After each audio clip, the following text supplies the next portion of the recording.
الفت میں تو منزل کی ہوس کیسی، یہاں تو عین منزل ہے تھکن سے چور ہو جانا۔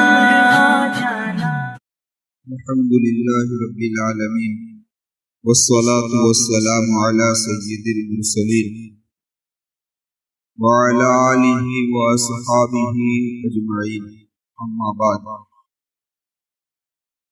عن ابی ہریرہ رضی اللہ تعالی عنہ قال کان رسول اللہ صلی اللہ علیہ وسلم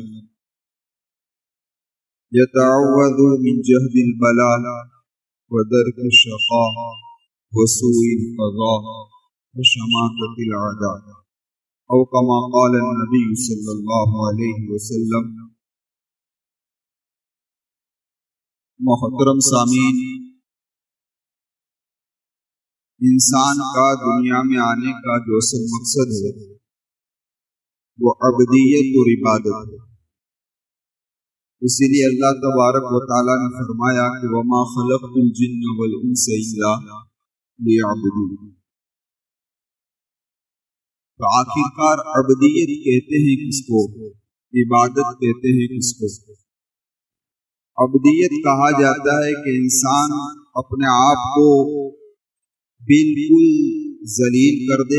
ذلیل کا مطلب یہ ہے کہ عاجز، محتاج بنا، اپنے آپ کو فقیر بنا، یعنی اللہ تبارک و تعالیٰ کے سامنے اپنی فقیری کا اظہار کر دے اور اس بات کا یقین رکھتے ہوئے کہ جو کچھ ہوگا وہ اللہ ہی کرے گا۔ سمجھ میں آئے گا؟ یہ ہے عبادت اور یہ ہے عبدیت۔ اب ذرا دیکھیں، عبادت تو بہت ساری ہے، لیکن آپ نے سنا ہوگا کہ دعا بھی ایک عبادت ہے، اور بندے کی یہ کیفیت کہ اپنے آپ کو بالکل محتاج بنا دے، اپنے آپ کو بالکل فقیر بنا دے اور عاجزی کسی کے سامنے کرنے لگے، تو یہ کیفیت سب سے زیادہ جو ظاہر ہوتی ہے وہ دعا کے اندر ہوتی ہے۔ اس کے اندر ہوتی ہے بھائی دعا میں۔ اسی لیے آپ نے سنا ہوگا کہ دعا جو ہے وہ ساری عبادت کا مغز ہے، اور اسی لیے دعا کو مغز کہا ہے۔ یہ ساری عبادتوں کا جوہر اگر کوئی چیز ہے وہ یہ دعا ہے، کیونکہ دعا کے اندر انسان کی یہ کیفیت دوسری عبادتوں کے مقابلے میں زیادہ رہتی ہے۔ نبی کریم صلی اللہ علیہ وسلم کے احوال پر جب ہم نظر ڈالتے ہیں تو آپ کا معمول دعا مانگنے کا زیادہ ہے، لیکن اس کے مقابلے کے اندر ہمارا مسئلہ کچھ الٹا ہے۔ ہم دعا بہت کم مانگتے ہیں۔ نماز کے بعد دعا مانگنی چاہیے، لیکن ہم مانگنے میں بہت پیچھے ہیں، فوراً نکل جاتے ہیں اللہ تبارک و تعالیٰ کے سامنے ہاتھ پھیلا کر ہم کچھ مانگتے ہیں۔ ایک بات۔ دوسری بات یہ ہے کہ نبی کریم صلی اللہ علیہ وسلم نے اللہ تبارک و تعالیٰ کے خزانوں سے ایسے روحانی خزائن ہمیں عطا فرمائے کہ کس موقع پر کیا دعا پڑھنے کی، حالات ہے تو کیا پڑھیں، دشمن کے نرغے میں آ گئے ہو تو کیا پڑھیں۔ ہر موقع پر اللہ کے محبوب صلی اللہ علیہ وسلم نے رہنمائی فرمائی۔ ان حالات میں کہا کہ قنوت نازلہ پڑھو، لیکن جمعہ میں بیان بھی ہوا ڈھال مسجد میں قنوت نازلہ کے متعلق، لیکن قنوت نازلہ پڑھی جاتی ہے فجر میں، اور اس کے پیچھے آمین کہنے والے کوئی کچھ لوگ ہیں جو اس کے پیچھے آمین کہتے ہیں، ورنہ نوجوانوں کا بڑا طبقہ تو فجر کی نماز میں گیر آتا ہے۔ حالات کا شکوہ بہت زیادہ ہے، لیکن دعاؤں کا اہتمام ہمارا بہت ہے۔ اس لیے اللہ کے محبوب صلی اللہ علیہ وسلم نے کئی مواقع پر بہتر سے بہتر دعائیں امت کو تعلیم فرمائی ہے. اللہ تبارک و تعالیٰ ان دعاؤں کو ہمیں پڑھنے کی توفیق عطا فرمائے. اسی لیے لکھا ہے کہ سب سے جامع اور سب سے جامع دعا وہی ہو سکتی ہے جو محمد رسول اللہ صلی اللہ علیہ وسلم نے مانگی. جامع کا مطلب کیا ہے؟ مختصر الفاظ ہوں لیکن اس کے اندر دنیا اور آخرت کے سارے مقاصد کو لے لیا گیا ہے. تمام مومین مسلمان یعنی مومین اور مومنات اس کے اندر آ گئے. اس کو کہتے ہیں جامع. تو اللہ کے محبوب سے بہتر جامع دعا مانگنے والا کون ہو سکتا ہے؟ کوئی نہیں ہو سکتا. اس لیے اللہ کے محبوب صلی اللہ علیہ وسلم نے ایسے الفاظ کے اندر دعائیں مانگی ہے کہ جو مختصر ہے لیکن دنیا اور آخرت کے سارے مقاصد کو اس کے اندر لے لیے. اسی لیے علماء نے فرمایا کہ دعائیں معصورہ کا اہتمام کرنا چاہیے. دعائیں معصورہ کا مطلب کیا؟ وہ دعائیں مانگنی زیادہ چاہیے جو قرآن و حدیث سے ثابت ہے، اس کا اہتمام کرنا چاہیے. دعاؤں میں ایسے الفاظ کہنا کہ جن کی وجہ سے بالکل فضول الفاظ ہو، علماء نے لکھا ہے کہ یہ خلاف ادب ہے، اس سے بچنا چاہیے. سمجھے؟ اب دیکھیے قرآن کریم میں سب سے جامع دعا اگر کوئی ہے تو وہ یہ ہے ربنا آتنا فی الدنیا حسنہ وفی الآخرۃ حسنہ وقنا عذاب النار. یہ سب سے جامع دعا ہے. بخاری شریف کی روایت ہے کہ اللہ کے محبوب صلی اللہ علیہ وسلم اکثر یہ دعا مانگا کرتے. اب ذرا دیکھو کہ نبی کی ذات جس دعا کو زیادہ مانگتے ہو تو دعا کی اہمیت کتنی ہوگی. لیکن ہمارے نزدیک تو یہ دعا عام ہو گئی اس لیے ہم اس کو مانگتے بھی نہیں ہیں. یہ تو دعا عام ہے، کوئی نئی دعا لاؤ. ہم نئی کے پیچھے پڑے، ہم نئی کے پیچھے پڑے، حالانکہ اللہ کے محبوب صلی اللہ علیہ وسلم نے جو دعا مانگی اس سے بہتر اور کوئی دعا ہو سکتی. اب ذرا دیکھیے اس دعا کے اندر اللہ کے محبوب نے دنیا اور آخرت کی ساری بھلائیاں مانگ لی. ربنا آتینا فی الدنیا، اے ہمارے رب ہمیں عطا کر دنیا میں. دنیا سے کیا مراد؟ کیونکہ مرنے سے پہلے کی زندگی. حسنہ سے کیا مراد؟ کیونکہ ہر قسم کی اچھائی، ساری اچھی مرادیں ہمیں عطا فرما. وفی الآخرہ یعنی مرنے کے بعد کی زندگی. پتا چلا کہ اس جملے کے اندر اللہ کے محبوب صلی اللہ علیہ وسلم نے دنیا اور آخرت کی ساری بھلائیاں مانگی. دنیا کی بھلائیوں میں یہ بھی بھلائی ہے کہ انسان کو عبادت کی توفیق نصیب ہو جائے. یہ بھی کیا ہے؟ دنیا کی بڑی بھلائی، یہ بھی اس کے اندر آ رہا ہے. آخرت کی بھلائیوں میں سے سب سے بڑی بھلائی یہ ہے کہ اللہ رحمت اپنی طرف متوجہ کر دے اور ہماری مغفرت کا فیصلہ کرے. یہ بھی کیا ہے بھائی؟ بہت اونچی بھلائی. اس دعا کے اندر یہ ساری بھلائیاں آ گئی، دنیا کی بھی آ گئی اور آخرت کی. تو یہ قرآن کی سب سے جامع دعا فرمایا ہوا. اور حدیث کی سب سے جامع دعا کون سی؟ تو کہ ابو امامہ باہلی رضی اللہ تعالی عنہ نبی کریم صلی اللہ علیہ وسلم کی خدمت میں حاضر ہوئے. ترمذی شریف کی روایت ہے. اور اللہ کے محبوب سے فرمانے لگے، اے اللہ کے محبوب صلی اللہ علیہ وسلم، آپ نے ہمیں بہت ساری دعائیں سکھلائی لیکن یاد رہتی نہیں. یہ صحابہ سادہ مزاج والے نہیں یاد رہتی نہیں. آپ کو ایسی جامع دعا سکھلا دیجئے. کہنے کا مقصد یہ تھا. تو اللہ کے محبوب صلی اللہ علیہ وسلم نے انہیں ایک دعا سکھلائی کہ اس دعا کو مانگ لیا کرو، ساری دعائیں اس کے اندر آ جائے. اللہم انا نسألک من خیر ما سألک منہ نبیک محمد صلی اللہ علیہ وسلم وَنَعُوذُ بِكَ مِنْ شَرِّ مَا اسْتَعَاذَكَ مِنْهُ نَبِيُّكَ مُحَمَّدٌ صلی اللہ علیہ وسلم وَأَنْتَ الْمُسْتَعَانُ وَعَلَيْكَ الْبَلَاغُ وَلَا حَوْلَ وَلَا قُوَّةَ إِلَّا بِاللَّهِ۔ اے ابو امامہ یہ دعا مانگ لیا، اس کا ترجمہ عربی میں یاد نہ رہے، اس کا ترجمہ صرف ذہن میں بٹھا لو۔ اے اللہ میں تجھ سے ہر اس چیز کا سوال کرتا ہوں کہ جو خیر نبی کریم صلی اللہ علیہ وسلم نے تجھ سے مانگی، جتنی خیر اللہ کے محبوب نے تجھ سے مانگی ہے ان ساری خیر کا تجھ سے سوال کرتا ہوں۔ آگے آسان اور فرمایا کہ اللہ سے یہ بھی دعا مانگا کرو کہ اللہ میں سارے ان شرور سے، فتنوں سے پناہ مانگتا ہوں جن شرور اور فتنوں سے نبی کریم صلی اللہ علیہ وسلم نے پناہ مانگا۔ اب اللہ کے رسول سے بہتر تو کوئی جانتا نہیں، جو علم محمد رسول اللہ صلی اللہ علیہ وسلم کا ہے اس علم کا مقابلہ کون کر سکتا؟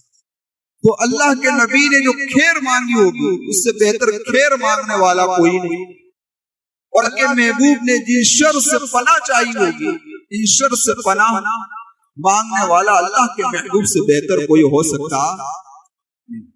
وَأَنْتَ الْمُسْتَعَانُ، تیری ہی مدد ہے، وَعَلَيْكَ الْبَلَاغُ، سارے معاملے کی انتہا تجھی پر ہے، وَلَا حَوْلَ وَلَا قُوَّةَ إِلَّا بِاللَّهِ، برائیوں سے بچانے والی یعنی برائیوں سے بچنے کی توفیق تجھی سے ہو سکتی ہے، اور نیکیوں کی توفیق بھی تجھی سے ہو سکتی ہے۔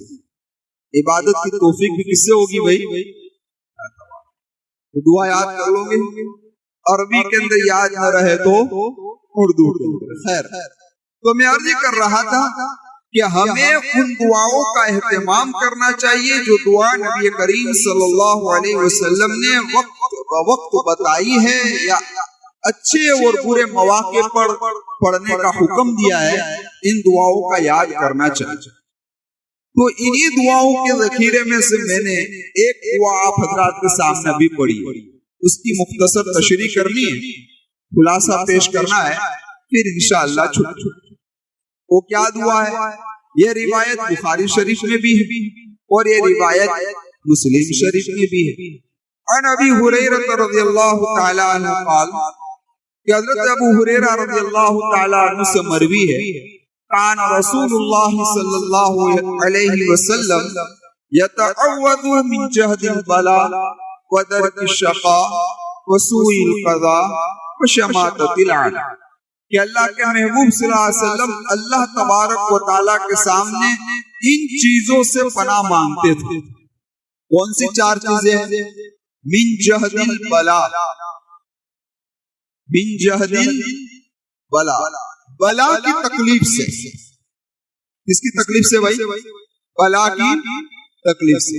اب بلا کی تکلیف کے دو معنی محدثین نے کیے۔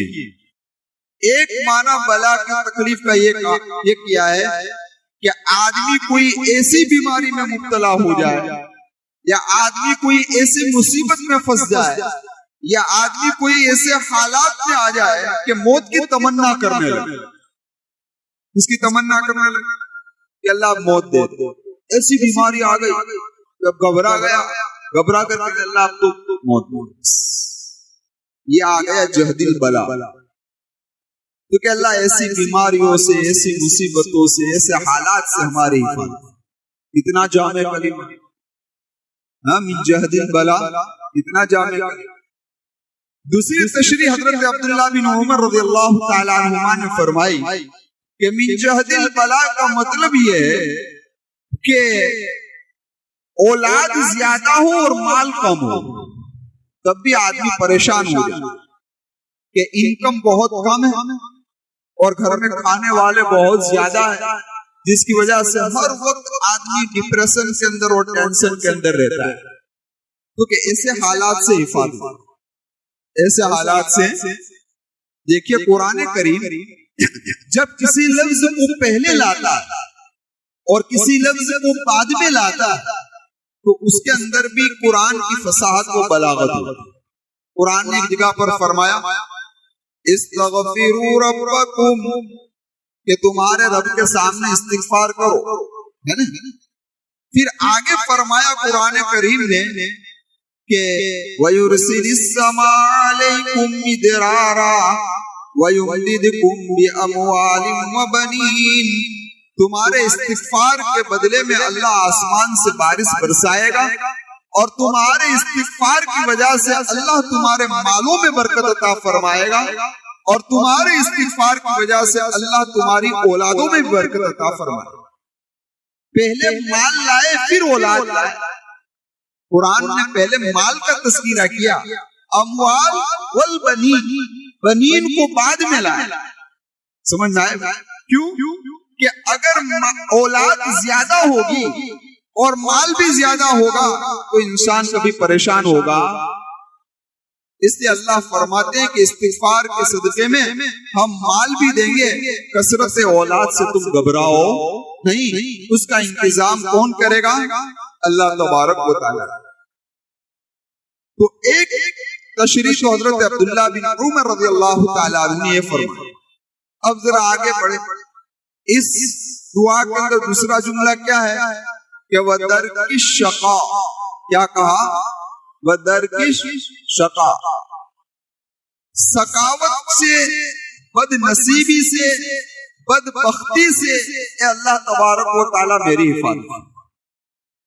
یہ شقاوت کیا ہے اس کو بھی سمجھ لیجئے تاکہ روایت سے آپ کو پتا چل جائے یہ دعا کتنی جامع ہے۔ شقاوت وہ چیز ہے کہ جس کی وجہ سے انسان کا خاتمہ بشر ہو سکتا ہے، بدبختی سے انسان کا برا خاتمہ ہو سکتا ہے۔ اب برا خاتمہ کیوں ہو سکتا ہے؟ تو آئیے نبی کریم صلی اللہ علیہ وسلم کی ایک اور دعا ہے۔ اللہ کے محبوب صلی اللہ علیہ وسلم نے دعا مانگی، اللہم ارحمنی بترک المعاصی کلہا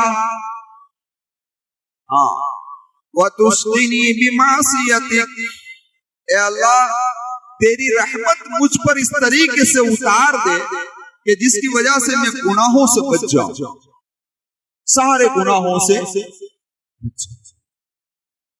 اور کہیں ایسا نہ ہو کہ تیری نافرمانی مجھے بدبخت بنا دے۔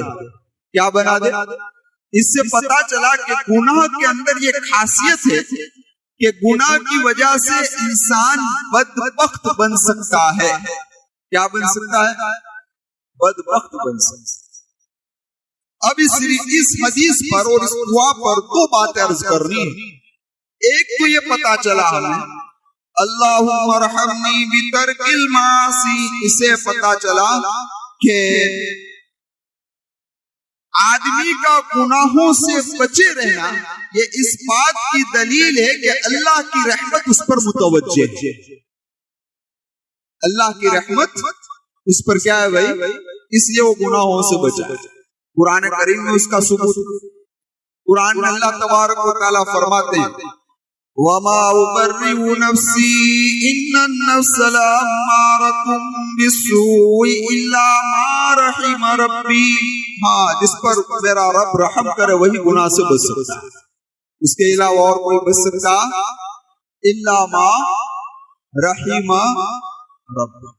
پتا چلا جو آدمی نفس کی برائی سے وہی آدمی بچ سکے گا جو آدمی اللہ کی رحمت کے سائے میں ہوگا۔ اس کی سائے میں ہوگا بھائی؟ اللہ کی رحمت کے سائے میں۔ علماء نے یہاں عجیب بات لکھی ہے کہ امارۃ بالسوء، ایک ہے نفس امارہ لوامہ مطمئنہ، لیکن نفس امارہ کا معنی کیا؟ سب سے زیادہ خطرناک، سب سے زیادہ خطرناک، سب سے زیادہ بھیانک، یہ ہے نفس امارہ۔ اور سو میں الف لام جنس کا لائے، الف لام جنس میں آپ نہیں سمجھ سکو گے، آپ صرف اتنا سمجھ لیجئے کہ قرآن کریم کا ایک لفظ اتنا جامع ہے کہ سو کے اوپر الف لام لا کر اشارہ کر دیا کہ جب سے قرآن کریم کے نزول کا زمانہ ہے وہاں سے لے کر قیامت تک جتنے بھی گناہ ہیں اور گناہ کی جتنی بھی قسم ہے وہ سب السو کے اندر داخل ہے۔ اس کے اندر داخل ہے السو کے اندر داخل ہوئی ساری گناہوں کی قسم. اب قرآن کی فصاحت سمجھو کہ صرف الف لام لا کر سارے گناہ کو لے لے. فرمایا کہ اس گناہ سے وہی آدمی بچ سکے گا جو آدمی اللہ کی رحمت کے ساتھ.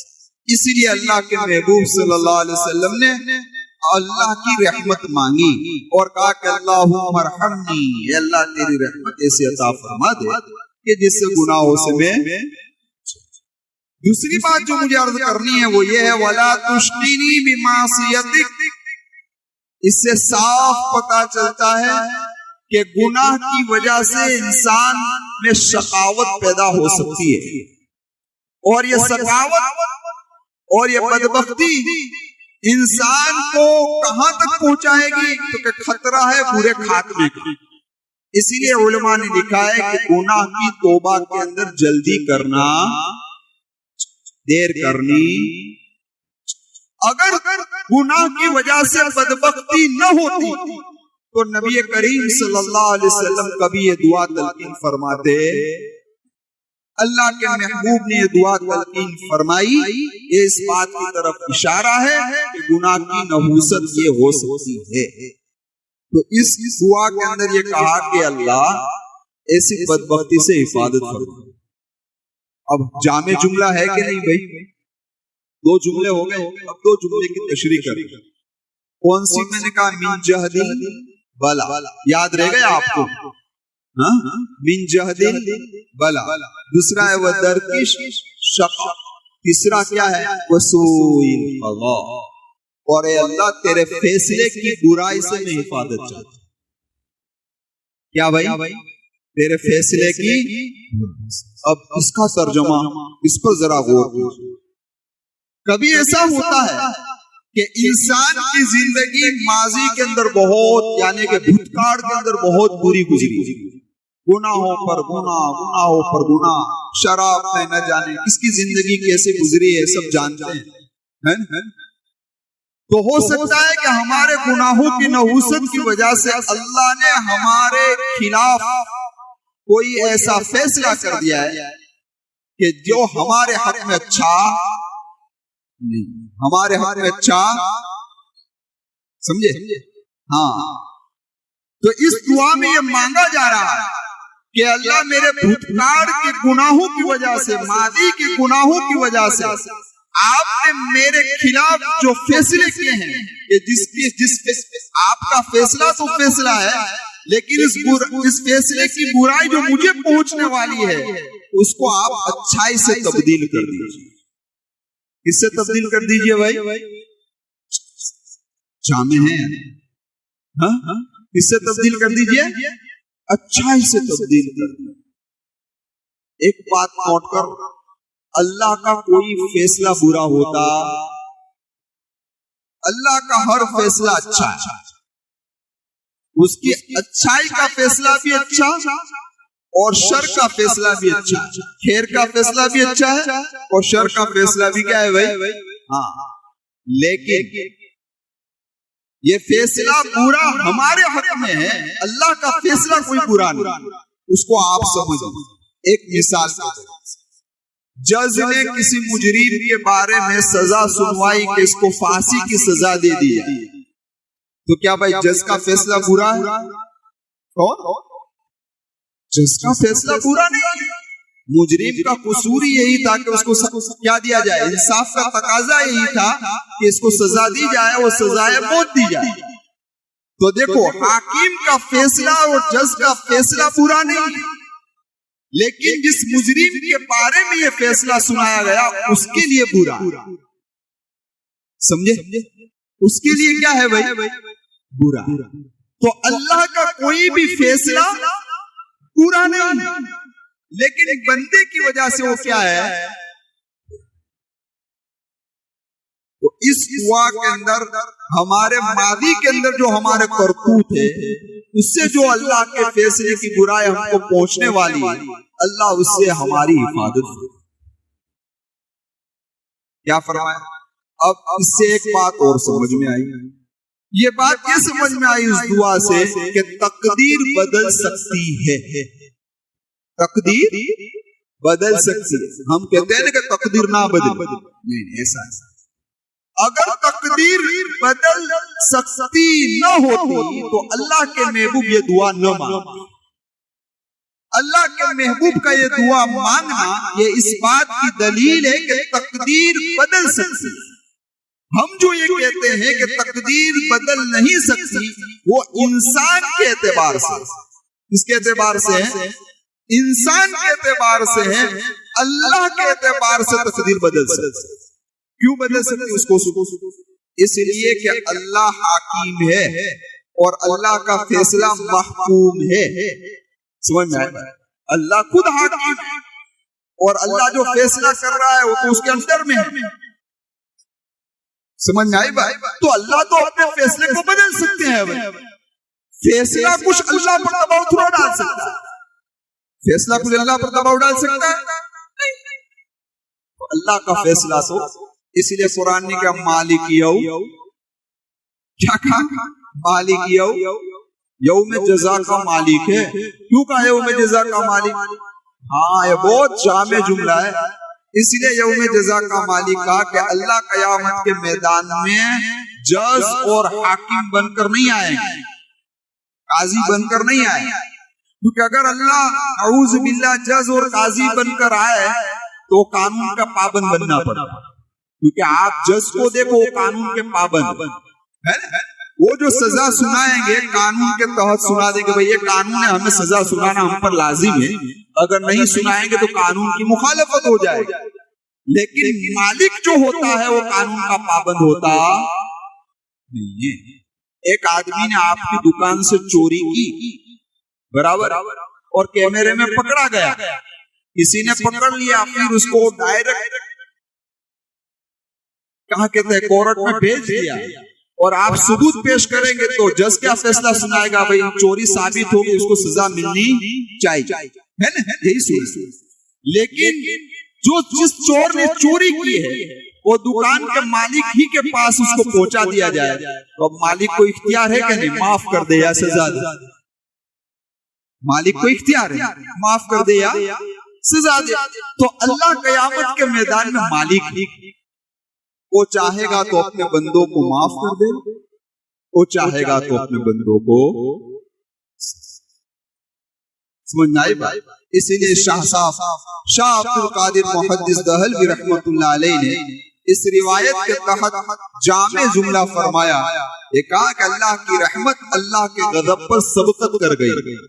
حضرت نے اپنی تفسیر 14 سال میں لکھی ہے، موضع القرآن. کتنے سال میں؟ 14 سال کے اندر یہ تفسیر لکھی. شاہ عبد الغنی فلپوری رحمۃ اللہ علیہ فرماتے ہیں کہ جس پتھر پر ٹیک لگا کر یہ تفسیر کو لکھا گیا اس پتھر پر بھی نشان پڑ گئے، اس پتھر پر بھی نشان. تو میں عرض یہ کر رہا تھا آپ سے کہ یہ بہت ہی جامع دعا ہے، اس دعا کا اہتمام کرنا چاہیے. اب ذرا ایک بات اور سمجھ لو کہ گناہوں کی وجہ سے جب سخاوت آ سکتی ہے تو گناہوں سے بچنے کے لیے کیا کرنا چاہیے؟ ایک چیز اس کو تھوڑی دیر کے لیے سمجھو. ایک وظیفہ بتاتا، یہ وظیفہ بڑا جاندار، اگر اس کو توجہ سے پڑھا جائے اور پابندی سے پڑھا جائے تو اللہ کی ذات سے کبھی امید ہے کہ انسان آہستہ آہستہ گناہوں کو چھوڑنے والا بن جائے گا اور نیکیوں کو کرنے والا بن جائے گا. تو کرو گے؟ ماشاءاللہ آواز تو بہت بلند آئی ہے انشاءاللہ. تو بہت لمبا چوڑا ہے بھی نہیں، بہت مختصر. ہر نماز کے بعد 7 مرتبہ پڑھنا ہے لا حول ولا قوت الا باللہ. صرف 7. کتنا؟ لا حول ولا قوت الا باللہ. یہ کیا؟ آپ نے روایت سنی ہو کہ روایت یہ کلمات جو ہے وہ عرش کے خزانوں میں سے ہے نا. روایت میں ترمذی شریف کی روایت غالباً ہے کہ عرش کے خزانوں میں سے یہ کلمے. پتا چلا کہ کلمات بڑے قیمتی، اتنے قیمتی ہے کہ جب بندہ یہ پڑھتا ہے نا لا حول ولا قوت الا باللہ تو اللہ تبارک و تعالی فرشتوں کو یہ کہتے ہیں کہ میرا بندہ سدھر گیا، میرا بندہ سدھر گیا، اور اس نے اپنی نالائکی کی حرکت ساری کے ساری چھوڑ. اب اس کی تشریح کے اندر ملا علی قاری رحمۃ اللہ علیہ نے عجیب بات لکھی کہ جب اللہ فرشتوں کے سامنے بار بار یہ کہتا ہے کہ میرا بندہ سدھر گیا، میرا بندہ سدھر گیا، نالائکی چھوڑ دی، پھر بھی بندہ اگر نالائکی کرتا ہوگا اور اپنی زندگی کو تبدیل نہیں کرتا ہوگا تو پھر فرشتے کہیں گے نا اللہ سے کہ اللہ آپ یہ کہہ رہے میرا بندہ سدھر گیا، میرا بندہ سدھر گیا، وہ تو ابھی ایسے ہی ہے۔ تو پھر اللہ تبارک و تعالیٰ کی رحمت جوش میں آتی ہے اور بندے کو سدھار دیتی ہے، کیا کر دیتی ہے؟ ہاں، اس کو سوار۔ تو یہ وظیفہ کرنا، یہ اتنا قیمتی وظیفہ ہے کہ جب معراج میں نبی کریم صلی اللہ علیہ وسلم تشریف لا رہے تھے واپس، تو حضرت ابراہیم علیہ السلام نے فرمایا تھا اے محمد صلی اللہ علیہ وسلم میں آپ کو وصیت کرتا ہوں آپ کی امت کے لیے کہ آپ کی امت کو کہہ دو کہ لا حول ولا قوت الا باللہ پڑھو۔ سمجھ آئی بھائی؟ تو 7 مرتبہ پڑھنا۔ اب دیکھو ہمارے یہاں یقین کی کمزوری ہے۔ کس کی کمزوری؟ ہاں بھائی، ہم دعا تو مانگتے ہیں، سب پڑھتے ہیں، لیکن یقین والے صحابہ کے اندر یقین مضبوط تھا، اس لیے وہ دعا مانگتے تھے فوراً اثر۔ ہمارے یہاں چھری ہے، صحابہ کے پاس بھی چھری تھی، ہماری چھری کے اندر یقین کی تیزی نہیں ہے، صحابہ کی چھری میں یقین کی تیزی۔ اسی لیے کوئی پانی پڑانے کے لیے آئے اور سورہ فاتحہ پڑھ کر دم کر دو آدھی منٹ کے اندر، وہ کہتا ہے کہ مولانا نے کچھ پڑھا بڑا، مولانا نے کچھ پڑھا، ایسا آ کے دے دیے، ایسا کر کے دے دیے۔ لیکن اس بات کا یقین ہے کہ محمد رسول اللہ نے فرمایا کہ ہر بیماری کی شفا سورہ فاتحہ۔ تو اس یقین کے ساتھ اگر آدمی سورہ فاتحہ پڑھ کر پانی میں دم کرے کہ میرے محبوب کا فرمان کبھی غلط ہو ہی نہیں سکتا، سورہ فاتحہ میں ہر بیماری کی شفا ہے، تو میں نے سورہ فاتحہ پڑھ کر دم کروں تاکہ اللہ مجھے بیماری میں شفا۔ تو یہ لا حول ولا قوت الا باللہ بھی یقین کے ساتھ پڑھنا۔ اب کیوں کس طریقے سے کہ جب ہم پڑھے لا حول ولا قوت الا باللہ تو استحضار ہو، ذہن حاضر ہو، یہ کہے کہ اللہ گناہوں سے بچنے کی طاقت تو ہی دے سکتا ہے، تیرے علاوہ اور کوئی نہیں دے سکتا۔ وَلَا قُوَّةَ إِلَّا بِاللَّهِ، اور اے اللہ نیکی کی توفیق اور اعمال صالحہ کی توفیق تیری ہی مدد سے ہو سکتی ہے، اس کے علاوہ نہیں ہو سکتی۔ تو بندہ اللہ کے حوالے کر دے تو پھر کیا ہو جاتا ہے؟ ہم بھی پڑھ جاتے ہیں، بھائی ہوں کہیں نہ جاؤں تو جانتا ہے جی، سمجھ آئے بھائی، کسی پہ پڑھ جاتے ہیں تو خود بخود کے کام ہمارا کر ڈالتا، تو ہم بھی اللہ کے اوپر اللہ بس آپ ہی کر دیجئے، سمجھ آئی بھائی، تو انشاءاللہ کام بن جائے گا۔ تو خیر یہ کتنے جملے ہوئے بھائی؟ 3۔ پہلا جملہ کیا ہوا؟ من جہد البلا، اللہم انی اعوذ بک، دعا یاد کر لو، اللہم انی اعوذ بک من جہد البلا ودرک الشقاء وسوء القضاء وشماتۃ الاعداء۔ اے اللہ دشمن کے حسنے سے ہماری حفاظت۔ آدمی کیا بہت سارے دشمن، تجارت میں نہ جانے کس کس کے اندر دشمن ہے، تو اللہ ہم سے کوئی ایسا کام نہ ہو جائے یا ہم پر کوئی ایسے حالات نہ آ جائے کہ جن حالات کی وجہ سے دشمن کو ہنسنے کا، تو اللہ اس سے ہماری حفاظت۔ ایک جامع دعا تھی، مولانا کا فون آیا صبح میں مجھے کہ آج آپ کو درس دینا ہے، میں صبح کتب خانے میں گیا تو میں اللہ سے دعا کی کہ اللہ کوئی ایسے موضوع کی طرف میری رہنمائی فرما دے جو میرے ذات کے لیے بھی مفید ہو اور آپ لوگوں کے لیے بھی مفید ہو، تو اس کی طرف اللہ نے رہنمائی فرمائی، کچھ بات عرض کر دی، اللہ اسے قبول فرما لے اور ہم تمام کو دعائے معصورہ کو کثرت سے مانگنے والا بنا دے، آمین۔ وآخر دعوانا ان الحمد للہ رب العالمین۔